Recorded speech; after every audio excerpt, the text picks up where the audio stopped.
ሰላም ጤና ይስጥልን ተመልካቾቻችን፣ ዛሬ እንግዳችን የኢትዮጵያ ንግድ ባንክ ፕሬዝዳንት አቶ አቤ ሳኖ ናቸው። ጊዜዎትን ስለሰጡን እግዚአብሔር ያክብርልን። ነው አመሰግናለሁ እድል ስለሰጣችሁ። እንደሚታወቀው ከለውጡ በፊት ሀገር በበርካታ ችግሮች ውስጥ ተተብትባ እንደነበር ይታወቃል። ለውጡን ተከትሎ መንግስት በወሰዳቸው የሪፎርም ስራዎች በርካታ ስኬቶች ተመዝግበዋል። እንደው ከለውጡ በፊት ኢትዮጵያ ንግድ ባንክ የገጠሙት መሰረታዊ ችግሮች ምን ነበሩ?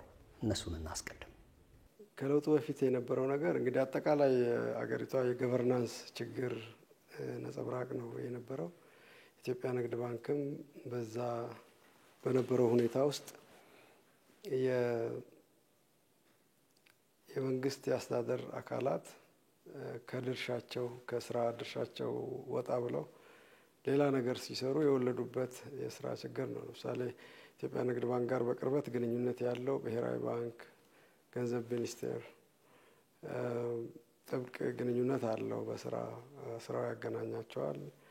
እነኛ አካላት የባንኩን ጤንነት መጠበቅ ነው በዋናነት ኃላፊነታቸው የነበረው። ግን በወቅቱ እንግዲህ ትላልቅ የመንግስት ፕሮጀክቶች መንግስት በዛ ወቅት የኮንሰፕቹዋሊም ልማታዊ መንግስት የሚል ነው እንደ አቅጣጫ ዴቨሎፕመንታል ስቴት የሚል ኮንሰፕት ቢልድ ለማድረግ ነው ሲሞከር የነበረው።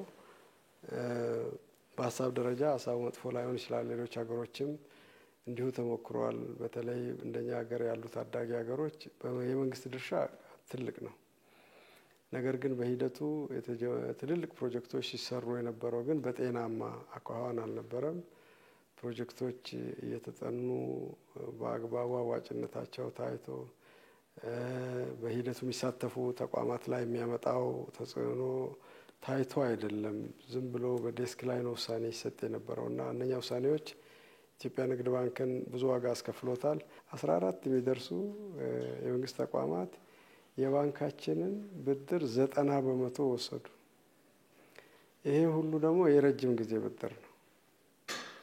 ይሄ በጣም ብዙ ውስብስብ ችግር ውስጥ ነው ባንኩን የከተተው። አሁን ብሔራዊ ባንክ የሚያስቀምጠው የሊኩዊዲቲ ሬሾ በትንሹ ባንኮች ከሰበሰቡት ገንዘብ 15% በእጃቸው መያዝ አለባቸው ይላል። ኢትዮጵያ ንግድ ባንክ በዛ ወቅት 9% 9.4 ላይ ነበር። ማርች 2020 ይሄ የሌለ ነው። 15ቱ ሚኒመሙ እንጂ 15 አይበቃም ራሱ። ግን ከዛ ወርዶ እሱ 9 ደርሷል። 9.4 ከብሔራዊ ባንክ እየተበደረ ነው የሚንቀሳቀሰው ራሱ ንግድ ባንክም እንደ መንግስት ማለት ነው። ይሄ አደጋ ላይ የጣለ ውጤት ነው የመጣው። የባንኩ ካፒታል ትንሽ ነው። አሴቱ ያድጋል።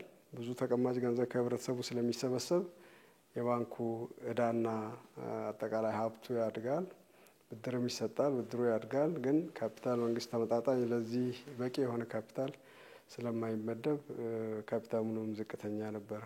እንግዲህ በዚህ ሂደት የኢትዮጵያ ብሔራዊ ባንክና ገንዘብ ሚኒስቴር ለኢትዮጵያ ንግድ ባንክ ክልከላ አድርገው ጤንነቱን ከመጠበቅ ይልቅ የእነኛ የመንግስት ፕሮጀክቶች ገንዘብ አግኝተው የሚሄዱበትን መንገድ ላይ ብቻ ነበር የሚያተኩሩትና ይሄ የተዛባ ትኩረታቸው ኢትዮጵያ ንግድ ባንክም እንደ ተቋም የሚጠበቅበትን ኃላፊነት እንዲወጣ ማንዴት ተነፍጎ ምንም ብድር የታዘውን ብቻ መስራት፣ በአመት በጀት ይወጣል፣ በጀቱን ተቀብሎ ስራ ላይ ማዋል ነው የነበረው እንጂ በራሱ እንደ ተቋም ይሄ ያዋጣኛል አያዋጣኝም ብሎ አይቶ የሚያስተናግድበት ሁኔታ አልነበረም እና ይሄ ኢትዮጵያ ንግድ ባንክን እጅግ በጣም ከፍተኛ ውስብስብ ችግር ነው ውስጥ ነው የከተተው።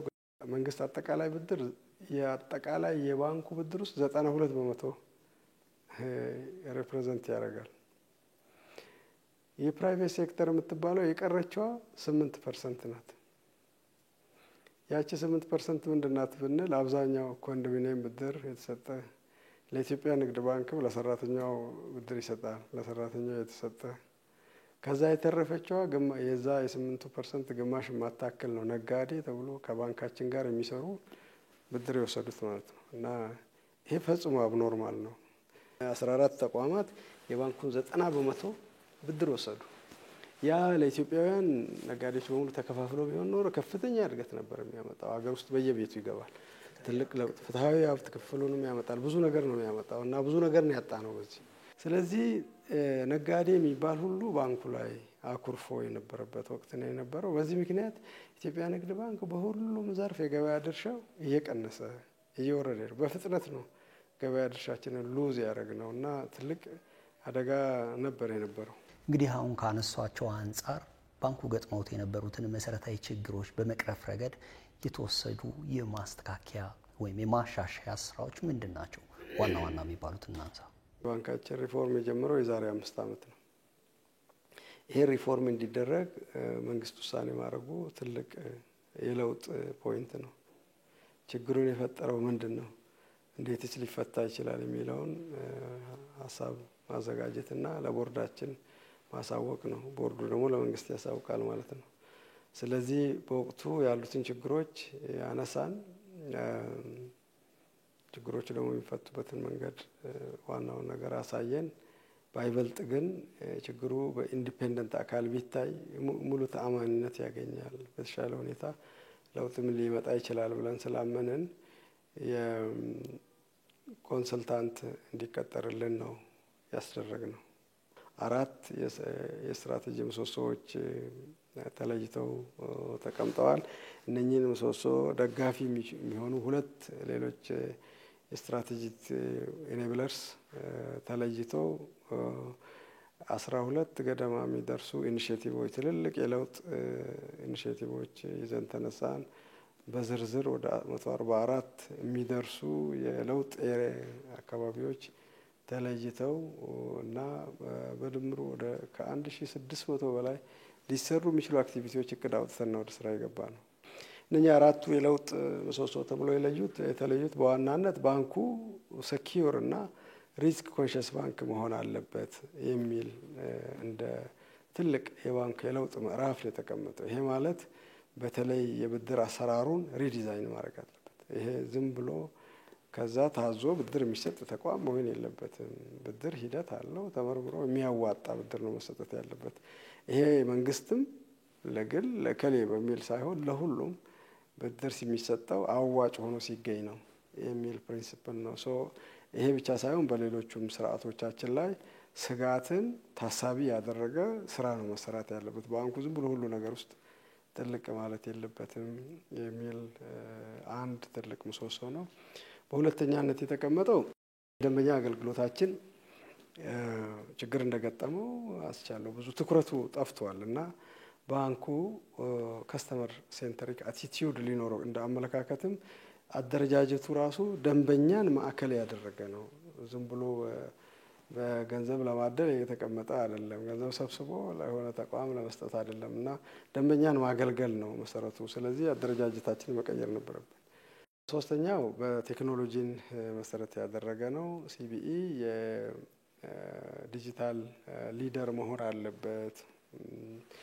ሞባይል መኒ፣ ሞባይል ባንኪንግ እነኛ አገልግሎቶች ላይ አተኩሮ በደንብ መስራት አለበት። በቴክኖሎጂ ነው ወደፊት ለውጥ ሊመጣ የሚችለው ተብሎ ሌላው ሶስተኛው የባንኩ የለውጥ ምሰሶ ተደርጎ የተቀመጠ ነው።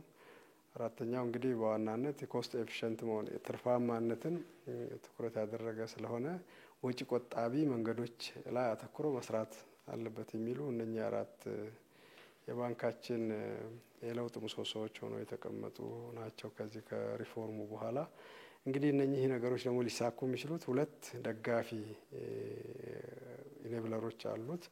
ይሄም አንደኛው ቴክኖሎጂ ነው። በአይቲ ኢንፍራስትራክቸር የተጠናከረ አርኪቴክቸሩ ቴክኖሎጂው ከሴኩሪቲ አንጻር ከተደራሽነትም አንጻር ደግሞ ከፐርፎርማንስ አፈዛዘም አንጻር ካልተሻሻለ ኢንፍራስትራክቸሩ ያኛው ዲጂታል ቅድም ብለን እንደ ለውጥ ማዕከል ለባንኩ ይጠቅማል ያልነውም ስራ ሊሰራ አይችልም። ዲጂታል ላይ ለመስራት ቴክኖሎጂያችን የሚያሰራ መሆን መቻል አለበት። ስለዚህ የአይቲ ኢንፍራስትራክቸሩ በቂ ሰራተኛ ያለው በብዛትም ትኩረት አድርገን ልንሰራበት የሚገባ መሆን አለበት የሚለው ነው። ሁለተኛው ደግሞ የሰው ነው። ይሄን ለውጥ ሊያመጣ የሚችለው ከደጋፊ ነገሮች የኮላቦሬቲቭ ከስተመር ሴንተር ኦርጋናይዜሽን መሆን አለበት።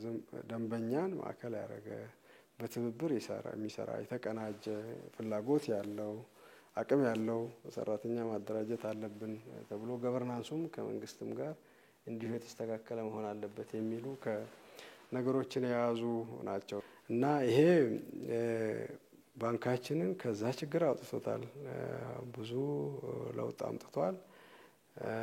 ትልቅ ውጤትም እንድናመጣ አግዟል። አሁን በዚህ አመት በጣም ኤክስትራኦርዲነሪ ሊባል የሚችል በባንኩ ታሪክ ታይቶ የማይታወቅ አሁን እነኚህ ለውጦች ሙሉ በሙሉ ወደ ስራ የገቡት በዚህ አመት ስለሆነ ነው በዋናነት እና ባንኩ የጠፉበትንም እነኛ ለብዙ ዘመናት ወደ ታች ሲሄድ የነበረውን የገበያ ድርሻ ኖርማሊ ትልቅ ባንክ ብዙ ጊዜ ገበያ ድርሻውን ሉዝ እያደረገ ነው የሚሄደው ትንንሾቹ እየወሰዱበት ስለሚሄዱ በተአምር እንደገና ተመልሶ በዚህ አመት ገበያ ድርሻችንን ሪጌይን ማድረግ ጀምረናል። ወደ ላይ ተመልሶ ከፍተኛ እድገት ስለሆነ ያሳየው ማለት ነው።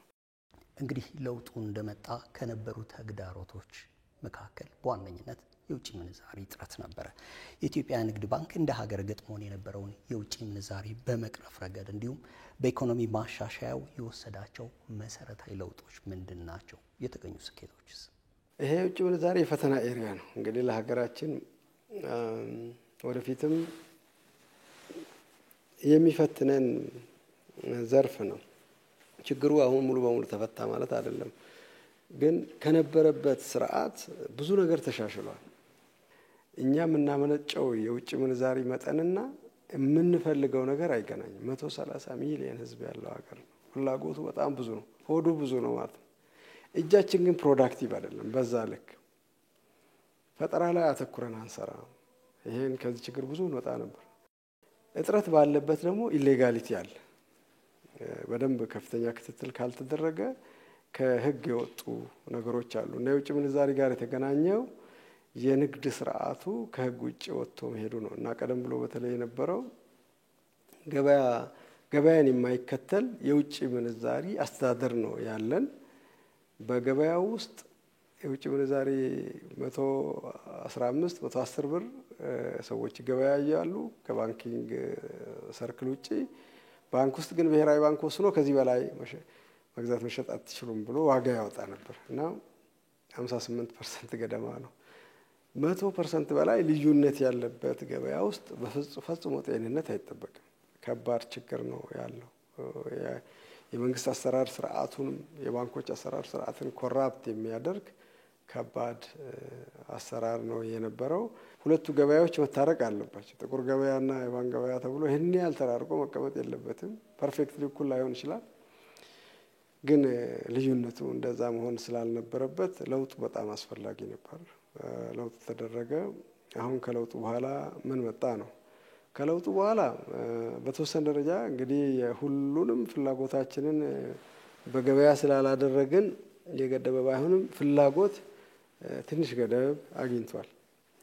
እንደመጣ ዶላር ደግሞ ከጥቁር ገበያ ብቻ ይንቀሳቀስ የነበረ ወደ ባንኮች እንዲመጣ ሆኗል እና ይሄን ሂደት የኢትዮጵያ ንግድ ባንክ መጀመሪያ ለውጡን ከመቀበልና ከመምራት አንጻር ኢትዮጵያ ንግድ ባንክ ዋና ሚና ነው የነበረው። በዋናነት የነካካቸውን ነገሮች ባነሳ አንደኛ በገበያ ስርዓት እንድንመራ ኤክስቼንጅ ሬቱ ዝም ብሎ በትዕዛዝ ሳይሆን በገበያ እንዲመራ ተደርጓል።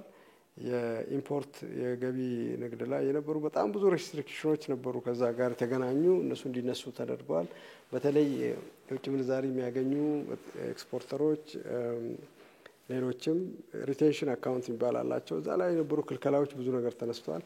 ገንዘቡንም ለረጅም ጊዜ ማስቀመጥ እንዲችሉ ተፈቅዶላቸዋልና ይሄ የበለጠ ደንበኞች ወደ ህጋዊነት እንዲመጡ የሚያግዛቸው ነው። በባንኮች መካከል ግብይት እንዲኖር እድል ተፈጥሯል። ለመጀመሪያ ጊዜ እኛም ከባንኮች ዶላር ገዝተናል። ከ100 ሚሊዮን ዶላር በላይ 110 ሚሊዮን ገደማ ከባንኮች ገዝተናል፣ በኢንተርባንክ ማለት ነው። የገንዘብ የውጭ ምንዛሪ ሂሳቦች አስተዳደር ስርዓትም እንዲሻሻሉ ተደርጓል። እጅግ በጣም ወርዶ የነበረው የአፈጻጸማችን ከፍተኛ መሻሻል እያሳየ ነው። ለምሳሌ በውጭ ንግድ በተለይ በሸቀጥ ወጪ ንግድ ላይ የ58% እድገት ነው እኛ ያስመዘገብነው በ8 ወር። አምና በዚህ ሰዓት ከነበረው አንጻር ስናነጻጽረው 58% ጭማሪ አሳይቷል። በሐዋላ ጋር ስናይ ደግሞ የግለሰብ ፕራይቬት ሐዋላ የሚባል ግለሰቦች የሚልኩት አንዳንድ የሐዋላ ውስጥ የሚገቡ ያው ኦፊሻል ትራንስፈር እነኚህ ኤንጂኦስ ኢንተርናሽናል ኦርጋናይዜሽኖች እነሱ ላይ እድገት አልታየም ሲግኒፊካንት። ግን ሐዋላ የግለሰብ ሐዋላ ለቤተሰቦች የሚላከው 52% እድገት ነው ያሳየው። ይሄ ትሬንድ አልነበረንም። ከዚህ ፊት በነበረው ይቀንስ ነበር። ከአንድ ዓመት ወደ ታች ነው እየሄደ ያለው። ፕራይቬት ባንኮችም ድርሻችንን እየወሰዱ ወደ ሌላ ነው የሚሄደው። ሪቨርስ ማድረግ ብቻ ሳይሆን የእድገቱ መጠን ከ50% በላይ ማለት ሁለቱም አንዱ 52% አንዱ 58% ኮር የውጭ ምንዛሪ የገቢ መሰረታችን ነው። ይሄ እንግዲህ ምንድነው ያመጣው? በዋናነት የኢትዮጵያ ንግድ ባንክ ህብረተሰቡን ያገለግላል መልሶ የሚለውን ነገር ነጋዴው ህዝቡ ስለተረዳ ነው። ከዚህ አንጻር የተወሰዱ የሪፎርም ማሻሻያዎችን ተከትሎ የብድር አቅርቦትን ከማሻሻል ኢንቨስትመንትና ልማትን ከማሳደግ የቁጠባ ባህልን ከማዳበርና አገልግሎትን ከማዘመን አንጻር የተሰሩ ዋነኛ ስራዎችን እናንሳ። ሪፎርሙ ዋናው መሰረቱ ብድር ነው። የብድር አሰራር ስርዓታችን መሻሻል አለበት። ይሄ ሂደቱን በሙሉ የመንግስት ሆነ የግል ብድር እንዴት እንደሚሰጥ ለማን እንደሚሰጥ የሚለው በጣም ጥብቅ የመመሪያ ተዘጋጅቷል። ባንኩን ጤናማነት የሚጠብቅ ስራ የሚሰሩ ትክክለኛ ስራ የሚሰሩ ነጋዴዎችን የሚያበረታታ የሚያግዝ ስርዓት ነው ያበጀነውና ይሄ ትልቅ ለውጥ አምጥቷል። በዚህ ምክንያት ከፍተኛ ብድር በተለይ በዚህ አመት አሁን ፉል ስኬል ኢምፕሊሜንቴሽን ውስጥ የገባ ነው በዚህ አመት ነው ብያለሁ። በዚህ በ8 ወር ውስጥ ብቻ 264.7 ቢሊዮን ገደማ ነው ብድር የሰጠነው። አዲስ ብድር ያሰራጨ ነው ማለት ነው። ይሄም ከአምና ጋር ሲነጻጸር የ82% እድገት አለው። እድገቶቹ ባይዞ 10-15% የሚባሉ አይደሉም። ብዙዎቹ ከ50% በላይ ናቸው እና 82% ተጨማሪ ብድር አምና ከሰጠነው በላይ ሰጥተናል ማለት ነው። እዚህ ደረጃ ማግሰፋችን ብቻ ሳይሆን ማን ነው የወሰደው የሚለው ነው። ከዚህ ፊት ከነበረው እንዳልኩ እስከ 92% መንግስት ከሚወስድበት ተቀይሮ አሁን 88.2% ለግል ነው የሰጠነው ከዚህ ውስጥ ማለት ነው። የመንግስት ድርሻ 12%ም አይሞላም። ይሄም ትልቅ ለውጥ ነው። በፊት ከነበረበት ሺፍት የነጋዴው ህብረተሰብ ኢንቨስትመንቱን ማበረታታት ብላችሁ ያነሳችሁት ኢንቨስተሩ የግል ነጋዴ ነው እና ኢንቨስተሩ ስራ ውስጥ ገብቶ እንዲሰራ የምናበረታታው ፋይናንስ በማቅረብ ነው። እንግዲህ ኢንቨስትመንትን ከማበረታታት ባንካችን እየተከተለ ያለው የኦፕሬቲንግ ሞዴሉም ተቀይሯል። ፕራይቬት ኦሪየንትድ የግል ንግድን ቅድሚያ ሰጥቶ የሚሰራ መሆኑ ነው። ይሄም ራሱን ችሎ ውሳኔ መስጠቱ እንደ ኮመርሻል ባንክ አክት ማድረጉ በጣም ጠቅሞታል። እንደ ነጋዴ ባንክም ትርፍን ትኩረት አድርጎ የሚሰራ ሆኗል። ሪስክ ማኔጅመንቱም ኤፊሸንሲም ላይ ባንኩ አተኩሮ እየሰራ ነው ያለው። ከዛ ቅድም ካነሳሁልህ ቁጥር ውስጥ 233 ቢሊዮኑ ለፕራይቬት ሴክተር የተሰጠ ነው። ይሄ ሪሊ ከፍተኛ እድገት ነው። ፕራይቬት ሴክተሩን ለብቻ ስንወስድ አምና ከነበረው የ80% ጭማሪ ያለው አምናም እንዲሁ የግሉ ህብረተሰብ ላይ አተኩረን ስለሰጠን ማለት ነው። በፎሬን ኤክስቼንጅ ቅድም እንዳነሳሁልህ ከ1.2 ቢሊዮን በላይ ሰጥተናል እና የውጭ ምንዛሪም ላይ የታየው ጭማሪ ከዚሁ ጋር ተገናኝቶ ነው። ከሴቪንግ ይሄ ቁጠባን ከማበረታታት አንጻር ያነሳችሁት በጣም ብዙ አገልግሎቶች ስራ ላይ ያዋልን ነው በየዘርፉ። በዲጂታል ደግሞ ደንበኞች የተሻለ እንዲጠቀሙና ምቾት እንዲሰማቸው በያሉበት ሁሉ ሲቢን እንዲያገኙ ቅርንጫፎች አሉን። ብዙ እንደምታውቋቸው ኤጀንቶች አሉን እኛን ወኪል ሆነው የሚያገለግሉ ነጋዴዎች የኛን መርቻንት ይሉታል በዲጂታሉ ያንን የኛን ዲጂታል ቴክኖሎጂ የሚቀበሉ ከኛ ትሬድ የሚያደርጉ ግብይት ሲፈልግ ደንበኛ አይቸገርም ማለት እኛን ዋሌቱንም ሞባይሉንም ኦር ካርድ ሲጠቀም ካርድ ለካርድ ይዞ ለሚሄደው በፖስ ያስተናግዳሉ። በሞባይሉ መክፈል ፈልጋለሁ ካለ የሲቢ ሞባይል ባንኪንግ የለም ከተባለ የሲቢ ሞባይል ባንኪንግ ነው። ስሙንም የሲቢ ብሎ አይጠይቁም። ፔመንት የዲፎልት ፔመንት ፕላትፎርም ሆኗል የኛ ሞባይል ባንኪንግ። ሁሉም ሰው በሞባይል ላክልኝ ካለ በኢትዮጵያ ንግድ ባንክ ሞባይል ነው የሚጠይቃቸው። በዚህ ምክንያት እጅግ ኤክስትራኦርዲነሪ የሆነ የቁጠባ ጭማሪ ነው ያሳየ ነው። በ8 ወር ብቻ 367.4 ቢሊዮን ጭማሪ ነው አዲስ ቁጠባ። ይሄ አምና በዚህ ወቅት ካገኘ ነው የ344% እድገት ነበር። እንግዲህ እስካሁን ከመቶ በታች ነበር ስነግርህ የነበረው እድገት በቁጠባ ላይ 344%። ይሄ በ8 ወር ያገኘ ነው ቁጠባ ባለፉት 3 አመት ካገኘ ነው ሊስተካከል ትንሽ ነው የሚቀረው። በ3 አመት ውስጥ ሞቢላይዝ ካረግ ነው ለያክል የ8 ወር ማለት ነውና ሪፎርሙ ሙሉ ኃይሉን ይዞ ወደ ገበያ ገብተዋል ማለት ነው እና ቁጠባ ትልቅ ለውጥ የታየበት ነው። ከዚህ ውስጥ እንግዲህ ከኢንተረስት ፍሪ ባንኪንጋችን የሲቢኢ ኑር ዘርፍም 47 ቢሊዮን እሱም በ157% ነው እድገት ያሳየው ከአምና አፈጻጸም ሲታይ። ስለዚህ አጠቃላይ የባንካችን የዲፖዚት እና የቁጠባ አፈጻጸም እጅግ ከፍተኛ ውጤት የታየበት ነው። አቶ አቤ ሳኖ የኢትዮጵያ ንግድ ባንክ ፕሬዝዳንት፣ ለነበረን ጊዜ በእጅጉ እናመሰግናለን። እኔም ለተሰጣችሁኝ እድል እጅግ በጣም አመሰግናለሁ።